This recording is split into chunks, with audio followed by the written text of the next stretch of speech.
지난 6월 크림반도에 미국산 장거리 전술 미사일 에이테크스 5발을 날린 우크라이나.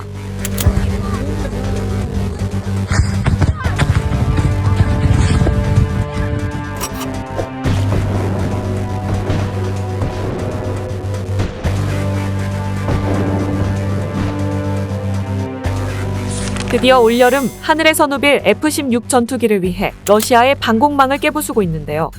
러시아는 F-16 전투기가 본토를 향해 공격할까 우려에 떨고 있다는 전언입니다. 지난 17일 미국 매체 뉴스위크에 따르면 러시아의 에너지 회사는 우크라이나와의 전쟁에서 미국산 F-16 전투기를 처음으로 격추하는 자국 군인에게 거액의 포상금을 주겠다고 발표했습니다. 한 러시아 장교는 전날 러시아 국방부 텔레그램 채널을 통해 F-15 또는 F-16 전투기를 파괴하면 보상이 있을 것이라며 첫 번째로 전투기를 파괴한 군인에게 지급할 포상금은 1,500만 루블이라고 설명했는데요. 1,500만 루블은 미화로 약 17만 달러, 한국 돈으로는 약 2억 3,505만 원에 달합니다. 이 기업은 우크라이나 동부 도네츠크주 아우디이우카 전선에서 나토의 전차를 파괴할 경우 50만 루블, 약 780만 원의 금전적 보상을 제공하는 것으로 알려졌죠.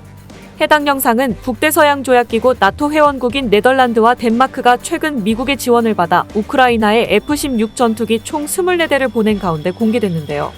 이 전투기들은 곧 우크라이나에 도착할 예정이며 올여름부터 전장에 본격 투입될 전망입니다. 러시아 타블로이드지 소속 언론인 알렉산데르 코츠는 이와 같은 인센티브 프로그램을 호평하며 서방 무기를 파괴하면 어느 정도 혜택은 받아야 한다고 주장했는데요. 그러면서 F-16 전투기를 통통하고 맛있는 먹이로 여겨야 한다라며 모든 일을 죽이려고 하는 미지의 우주선으로 여겨서는 안 된다고 강조했습니다. 한편 우크라이나는 네덜란드와 덴마크, 벨기에, 노르웨이로부터 F-16 전투기 70기 이상을 지원받는데요. 그리스 또한 F-16 전투기 32대를 우크라이나에 인도하기로 했죠. 영국 일간 텔레그래프 등 외신에 따르면 F-16 전투기의 가격은 대당 4,300만 달러, 약 596억 원에 육박합니다. 뿐만 아니라 미국을 필두로 독일과 네덜란드, 루마니아, 이탈리아 등 나토 동맹국들은 지난 10일 우크라이나에 수십 개의 전략적 방공무기 체계를 추가 지원하기로 결정했는데요. 여기에는 미국, 독일, 루마니아 등이 지원하는 패트리엇 방공미사일 포대가 포함됐습니다. 캐나다, 노르웨이, 스페인, 영국 등도 나삼스, 호크, 아이리스틸, 게라프트 등의 방공무기를 지원하기로 했죠. 우크라이나군은 6월 한 달 동안 S-300, S-400, S-500 등 총 59개의 러시아 방공 시스템을 파괴했는데 이는 곧 F-16 전투기를 하늘에 띄우게 될 우크라이나가 연달아 크림반도의 방공망을 때림으로써 러시아군의 방공망 전력을 무력화시키기 위함입니다.